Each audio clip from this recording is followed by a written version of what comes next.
अमित एक बहुत ही होनहार लड़का था जो हमेशा ही ईमानदारी के साथ अपनी पढ़ाई पर ध्यान देता और हमेशा अपने पिताजी के काम में मदद भी कर दिया करता था।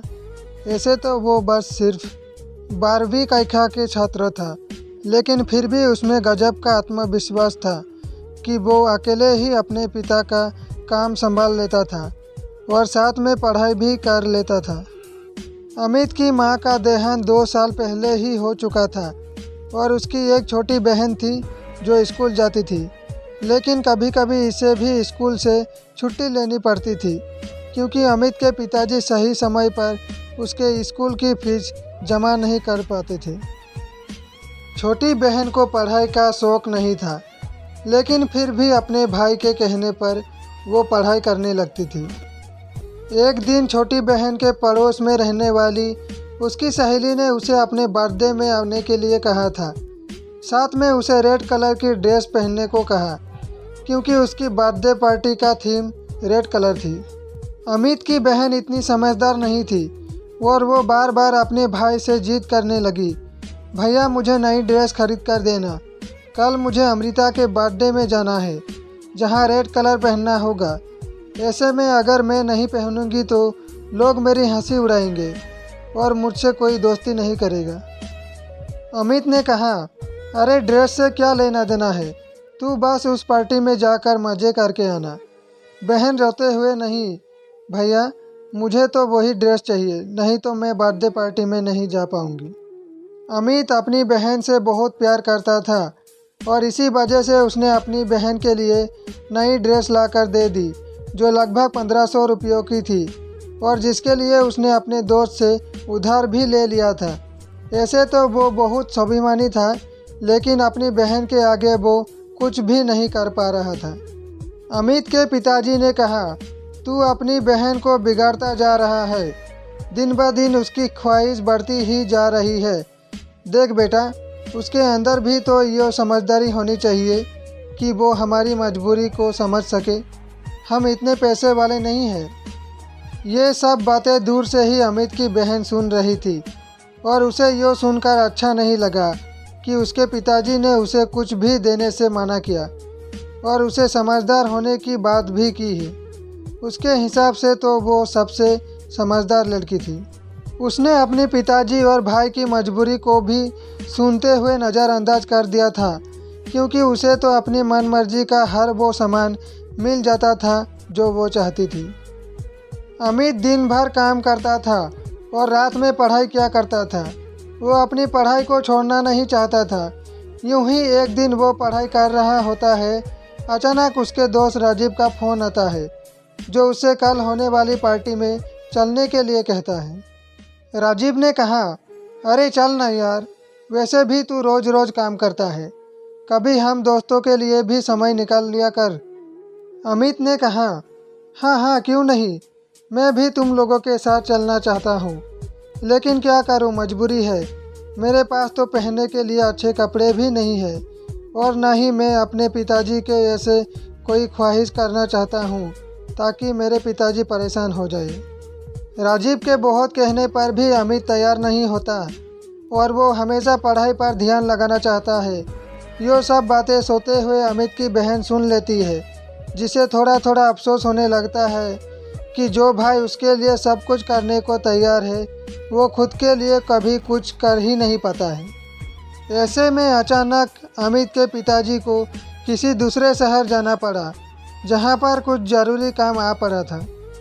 अमित की बहन ने बोली, भाई मेरी सहेली बता रही थी कि शहर के मॉल में एक बहुत अच्छी प्रदर्शनी लगी है जहाँ पर बहुत तरह तरह के डिजाइनर कपड़े मिल रहे हैं, वो भी सस्ते दामों में।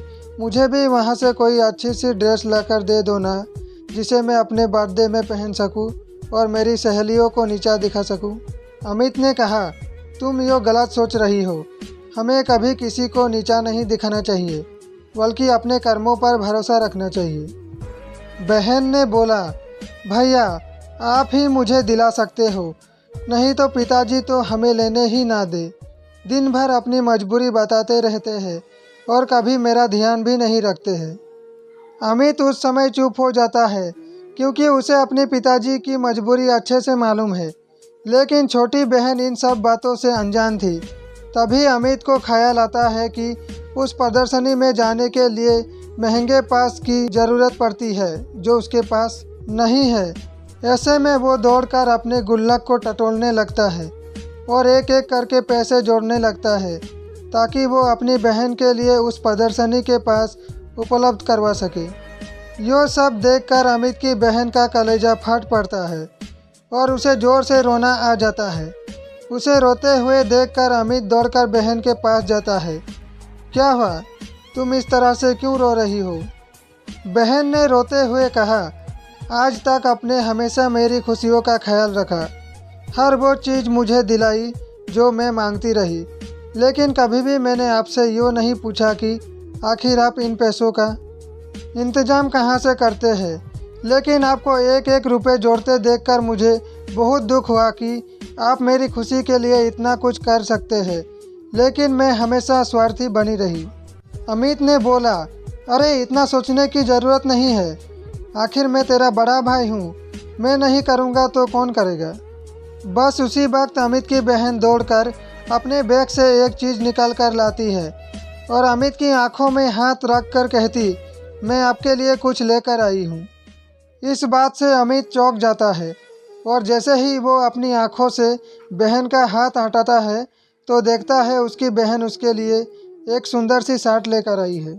बहन ने बोली, आपने जो मुझे थोड़े थोड़े करके मेरे खर्चे के लिए पैसे दिए थे, मैंने उसे ही जोड़ कर रखा था कि मैं उससे अपने लिए कोई अच्छी ड्रेस खरीद लूँगी। लेकिन जब मैंने आपके दोस्त की बात सुनी और आपने उसे पार्टी में जाने के लिए मना कर दिया, बस मैंने उसी समय ठान लिया था कि मैं आपको एक खूबसूरत सी शर्ट लेकर दूंगी। उम्मीद करती हूँ आपको ये शर्ट पसंद आएगी। अमित खुश होते हुए कहा, अरे ये तो बहुत ही अच्छी है, मैं तो सोच भी नहीं सकता कि मेरे लिए कोई इतना भी कर सकता है। बहन भावुक होते हुए कहा, ये तो मेरी तरफ से एक छोटा सा तोहफा है, लेकिन आज तक आपने जो मुझे प्यार और सम्मान दिया है उसकी तो कोई भी तुलना नहीं की जा सकती। अब मैं हमेशा आपका और पिताजी का हाथ बटाऊंगी और कभी भी फिजूल खर्च नहीं करूंगी। वो बात सही है, जितनी चादर होती है हमें पैर भी उतना ही फैलाना चाहिए। बहन की समझदारी वाली बातों को सुनकर अमित की आंखों में भी आंसू आ जाते हैं और तभी पिताजी वहां खड़े होकर उन दोनों को देखने लगते हैं।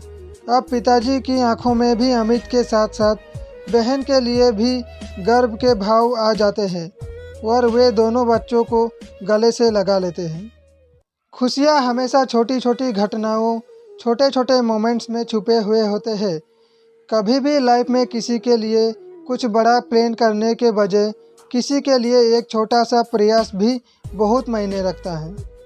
किसी के लिए एक बड़ा महंगा उपहार खरीदने के बजाय किसी के साथ 2 पल बैठकर उससे बात कर लेना भी एक बहुत बढ़िया उपहार होता है। लाइफ में कभी कभी ऐसा भी होता है कि किसी को हमारा महंगे लाखों के गिफ्ट्स में कोई रुचि नहीं होती है, उनके साथ कभी एक शाम गुजार ले वो भी बहुत होता है। लेकिन बदलते दुनिया और इस जीवन की आपाधापी में हम इतने मशगूल हो जाते हैं कि किसी को अपना समय भी नहीं दे पाते हैं। जीवन में सबसे ज़रूरी 4 लोगों के साथ अपना समय बिताना और उनके सुख दुख में शामिल होना, यही तो जीवन है। बस काफ़ी लोग इसी खूबसूरत और अनमोल रिश्ते को सहज नहीं पाते हैं। ये हमारे लिए किसी कीमती रिश्ते, किसी महंगे गिफ्ट से कम नहीं होते। तो दोस्तों, उम्मीद करते हैं कि ये कहानी अच्छी लगी होगी आपको। तो मिलते हैं अगले कहानी को लेकर, तब तक के लिए नमस्कार।